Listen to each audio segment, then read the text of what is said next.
तीसरी नज़र web portal में आपका स्वागत है। आज हमारे साथ खास मेहमान हैं हल्द्वानी के जाने माने डॉक्टर नीलांबर भट्ट जी। हम इनसे बात करेंगे डायबिटीज़ यानी कि मधुमेह के बारे में कि एक आम बीमारी हो गई है। कभी ऐसा हुआ करता था कि एक बड़े लोगों की बीमारी हुआ करती थी, लेकिन आज आम बीमारी हो गई है। इसमें कोई क्राइटेरिया नहीं है, गरीब अमीर छोटा बड़ा किसी एज में भी। तो ये क्या है, कैसे इसकी रोकथाम की जा सकती है, कैसे बचत की जा सकती है, क्या खान पान होना चाहिए, क्या इसकी गाइडलाइंस है, इसके बारे में थोड़ा हम जानकारी लेंगे डॉक्टर नीलांबर भट्ट जी से।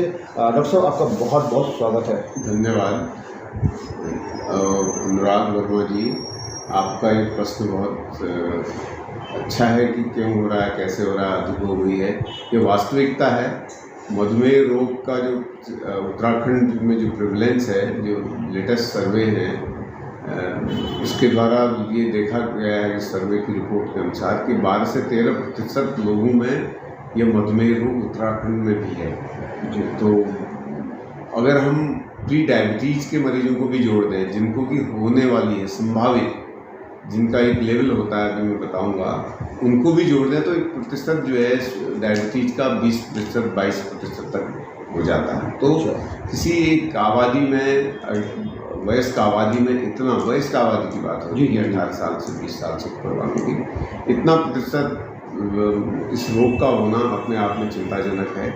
और यह बीमारी का लक्षण कई बार कुछ नहीं होते हैं। कई बार मधुमेह रोग के लक्षण जो बड़ों में होते हैं, एडल्ट डायबिटीज, टाइप 2 डायबिटीज जिसको हम कहते हैं, उसमें भूख ज़्यादा लगना, प्यास ज़्यादा लगना, पेशाब ज़्यादा लगना होता है। यह बच्चों वाली टाइप 1 डायबिटीज में तो होता ही होता है, बड़ों में सामान्यतः इतना नहीं होता, कम होता है। और बड़े वयस्क लोगों में जो टाइप 2 डायबिटीज है, कई बार आँख का टेस्ट करने आ गए, वहाँ शुगर चेक हो गया इंसिडेंटली, तो पता चला उसको डायबिटीज़ है, या उसका पेट खराब हो गया, फोड़े फुंसी हो गए, बुखार बहुत दिन से नहीं आ रहा, तो टेस्ट करा तो ऐसे इंसिडेंटल फाइंडिंग भी बहुत अधिक लोगों में रहती है क्योंकि अनअवेयर होते हैं। जी।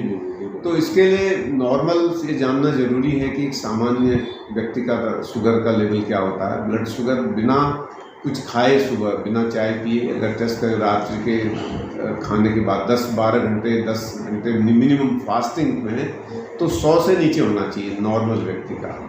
और उसको 75 ग्राम ग्लूकोज पिलाया जाए खाली पेट रहने के बाद, और 2 घंटे बाद उसका दोबारा शुगर टेस्ट कराया जाए तो 140 से नीचे रहना चाहिए। इसको हम OGTT कहते हैं। तो नॉर्मल व्यक्ति खाली पेट 100 और खाने के 2 घंटे बाद ग्लूकोज पी के या भरपेट खाने के बाद 140, ये इसका नॉर्मल सामान्य लेवल है। 100 से 125 तक अगर खाली पेट रहता है तो हम उसको कहते हैं border line diabetes, fasting hyperglycaemia. 126 से ऊपर किसी को है तो उसको हम कहते हैं इसको डायबिटीज हो गई है, उसको दवा की उपचार की आवश्यकता है, फास्टिंग। अगर किसी को खाने के 2 घंटे बाद या 75 ग्राम ग्लूकोज पी के टेस्ट करने पर, जिसको पहले शुगर नहीं उसी का टेस्ट करते हैं, जिसको पहली बार पता चल रही उसी का OGTT कहते हैं, इसको ग्लूकोज लोड के बाद का टेस्ट कराया जाता है।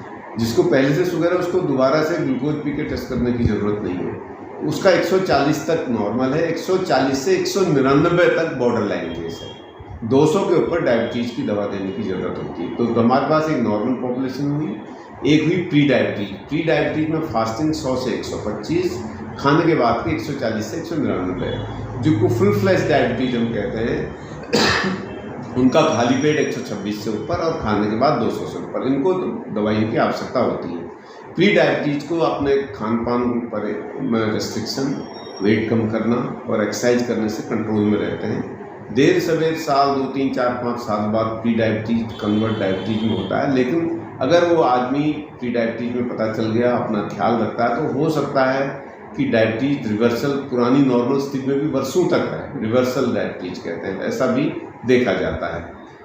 तो जिसको डायबिटीज हो गई उसके लिए तो फिर उसको उसका उपचार लेना आवश्यक है।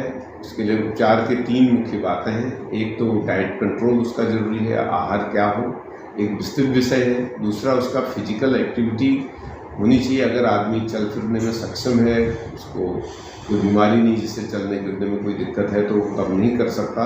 अदरवाइज प्राणायाम, योगा और aerobic exercise, walking, jogging, running, swimming, खेलना, ये बेस्ट एक्सरसाइज होती है, एरोबिक एक्सरसाइज शारीरिक, जिसमें कि पसीना निकले। जी जी। जो व्यायाम आप बैडमिंटन खेल रहे हैं तो वो योगा से कई गुना बेहतर है, स्विमिंग कर रहे हैं कई गुना बेहतर। योगा एक स्वस्थ व्यक्ति को स्वस्थ रख सकता है, जॉइंट मोबिलिटी, रेस्पिरेटरी एक्सरसाइज के लिए अच्छा है, लेकिन आपकी कैलोरीज बर्न नहीं होती है योगा। या आपको ध्यान देना होगा कि योगा और एरोबिक एक्सरसाइज में क्या डिफरेंस है। जो ओवरवेट व्यक्ति हैं उनको रनिंग करनी चाहिए, घुटने ठीक है उनके, अगर अवस्था अधिक नहीं हुई है, वेट कम करने के लिए रनिंग, जॉगिंग, प्लेइंग, फुटबॉल के लिए, बैडमिंटन के लिए, टेबल टेनिस के लिए, स्विमिंग के लिए, ऐसी एक्सरसाइजें ज़्यादा अच्छी मानी जाती है। ये तो एक्सरसाइज का एक पार्ट हो गया मोटे मोटे तौर पर। दूसरा, जो व्यक्ति घुटनों की तकलीफ है, चल फिर नहीं पा रहे हैं, तकलीफ है, सांस की तकलीफ है, इनके लिए योगा प्राणायाम ये ज़्यादा ठीक रहेंगे। उनको बैठ के एक्सरसाइज अपनी कर सकते हैं, योगा प्राणायाम कर, वो भी नियमित करने चाहिए। जो दोनों चीज़ कर सकते हैं उनके लिए और अच्छा है। ये तो आपका डाइट और एक्सरसाइज का एक एस्पेक्ट हो गया। ये सबको करना है, जिसको प्री डायबिटीज है उसको भी करना है, और जो डायबिटीज़ की दवा ले रहे हैं उनको भी करना है। डायबिटीज़ की दवा लेने वालों को एक्सरसाइज और ये करने से डायबिटीज़ की दवा का असर और अधिक आता है, इंसुलिन रेसिस्टेंस कम होता है, दवाइयाँ अधिक इफेक्टिव हो जाती हैं। तो ये इससे आप बच नहीं सकते, ये करना आवश्यक है। दूसरा एस्पेक्ट है कि डाइट कंट्रोल हो।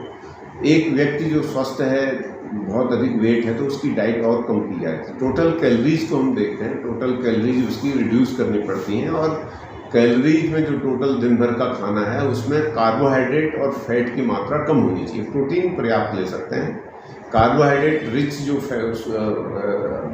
पदार्थ हैं जिनमें स्टार्च अधिक होता है, चावल है, आलू में स्टार्च अधिक होता है, इनको कभी कभी ले सकते हैं, कम मात्रा में ले सकते हैं। बहुत अधिक कार्बोहाइड्रेट वाले फ्रूट्स जैसे इसमें आम, पपीता, आम और केला, लीची, जिनमें बहुत अधिक मीठे होते हैं, इनकी मात्रा कम लें, कभी कभी ले टेस्ट करें।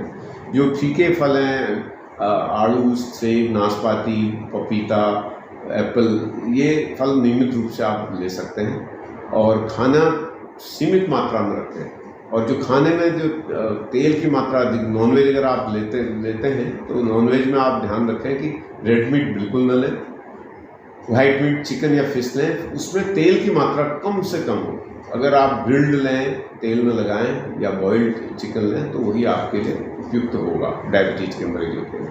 एग वाइट लें, बॉइल्ड एग की वाइट लें।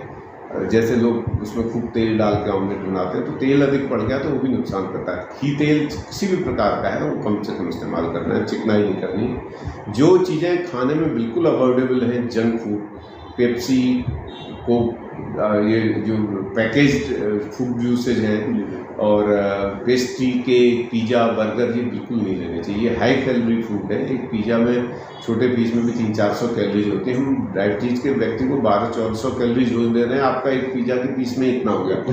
एक कोल्ड ड्रिंक आप पी ली तो पूरे दिन भर का हो गया, फिर आप अंदर तो भूखे रहेंगे नहीं, ऊपर से खाएंगे आप। ये चीज़ें बिल्कुल नहीं लेनी चाहिए। चाय, कॉफ़ी का सेवन सीमित मात्रा में करना चाहिए, उसमें आप शुगर न डालें।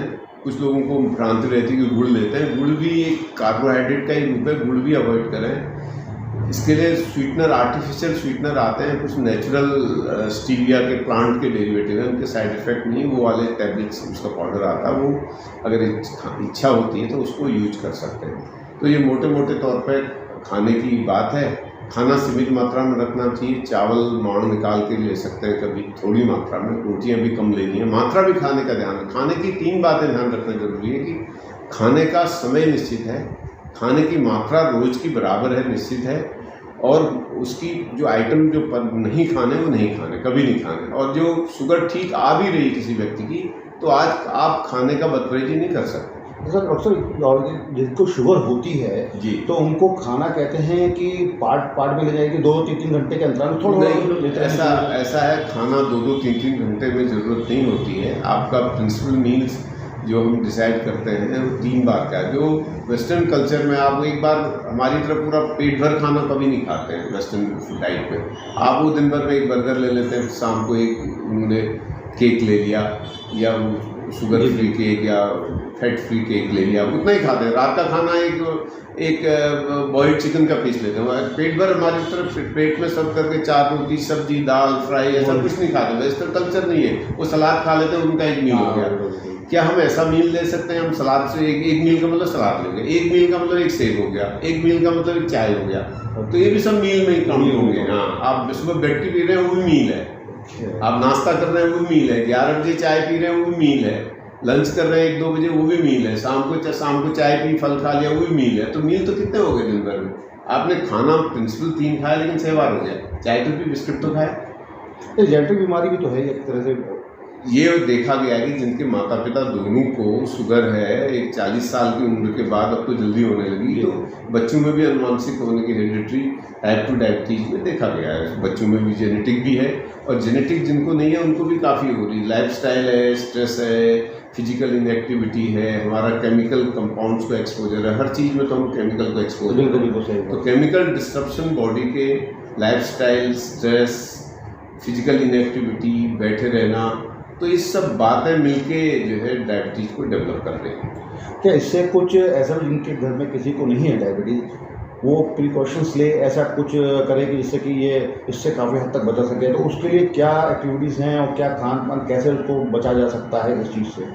डायबिटीज़ ही नहीं, नॉन कम्युनिकेबल डिजीज जो डायबिटीज़ के साथ साथ है, heart disease, hypertension, dyslipidaemia, cholesterol बढ़ना, फैटी लीवर, और ये सब बीमारियों के लिए एक स्वस्थ लाइफस्टाइल का रखना ज़रूरी है। स्वस्थ लाइफस्टाइल में आप समय पर सोना, समय पर उठना, 6-8 घंटे की एडिक्वेट स्लीप है, उसके बाद आप 1 घंटा 2 घंटा नियमित व्यायाम करें, वेट न बिल्कुल बढ़ने दें। देखा गया है कि कुछ लोग दुबले हैं लेकिन तौंद निकली बहुत 34 इंच से ऊपर नहीं होनी चाहिए, 80 सेंटीमीटर फीमेल्स में और 90 सेंटीमीटर मेल में। तौंद न निकली हो, तौंद निकलना भी अपने आप में सेंट्रल ओबेसिटी की कैटेगरी में आता है। और आपका व्यवस्थित खाना है, कोई व्यसन नहीं होना चाहिए, रेगुलर यूज में टोबैको, अल्कोहल रेगुलर यूज में नहीं होना चाहिए, ज़्यादा फैट फ्री जंक मील्स नहीं होने चाहिए। तो जब ऐसी लाइफ रहेगी, व्यवस्थित लाइफ रहेगी, आप प्राणायाम योगा भी कर रहे हैं, एक्सरसाइज भी कर रहे हैं, व्यवस्थित कर रहे हैं, आप ओवरवेट नहीं है, सो ठीक रहे, स्ट्रेस में नहीं है, तो आपका हेल्दी लाइफ रहेगी, सारी बीमारियों से आप दूर रहेंगे, अधिकतम समय दूर लाइफ में रह सकते हैं। लेटर स्टेज में कभी हो सकती, जेनेटिक है तो हो सकता है आपको फिर हो भी जाए, नहीं तो आप अपना लाइफस्टाइल को चेंज करके इन नॉन कम्युनिकेबल डिजीज से बच सकते हैं। अरे एक चीज़ होता जाता है कि जिनको डायबिटीज़ हो गई, जिन्होंने मेडिसिन लेनी शुरू करी, तो एक बार मेडिसिन स्टार्ट हो जाती है तो लाइफ टाइम के लिए हो जाती है। यह देखा गया है कि जो हल्की मेडिसिन पर रहते हैं, अर्ली स्टेज की डायबिटीज़ है, उनको कुछ दिन दवा देने के बाद उनका बिना दवा के भी कंट्रोल हो सकता है। हनीमून पीरियड कहते हैं, 1-2 साल के लिए बगैर दवा के भी कंट्रोल हो जाते हैं, बशर्ते कि उनका डाइट कंट्रोल बहुत अच्छा है और उनका वेट रिड्यूशन, ओवरवेट है, वेट आपने 10% वेट कम कर दिया, 20% वेट कम कर दिया, तो आपका रिवर्ट हो जाएगा। वो 2-3 साल बिना डायबिटीज गोली के भी हो सकते हैं, लेकिन अधिकतर सूनर और लेटर उनको फिर से दवा लेनी पड़ती है। और अधिकतर ये देखा गया है और देखा ही होता ही है कि एक स्टेज लंबी समय की डायबिटीज होने के बाद व्यक्ति को हमेशा कुछ न कुछ उसका इलाज लेते रहना पड़ता है। आपको पीरियोडिक चेकअप, रेगुलर इंटरवल पे शुगर का टेस्ट करते रहना चाहिए, देखते रहना चाहिए। एक जो व्यक्ति डायबिटीज का है, दवा ले रहा है, उसके लिए नॉर्मल लेवल हम 130 मानते हैं, टारगेट लेवल कहते हैं खाली पेट का, और दवा खाई, खाना खाया, उसके बाद का 180 से नीचे रहना चाहिए। अगर वो टारगेट लेवल पर रह रहा है, खुद सेल्फ मॉनिटर करे, तो उसको जो दवाइयाँ चल रही, जो परहेज चल रहा है, जो एक्सरसाइज चल रही है, वो लगातार चलता रहेगा।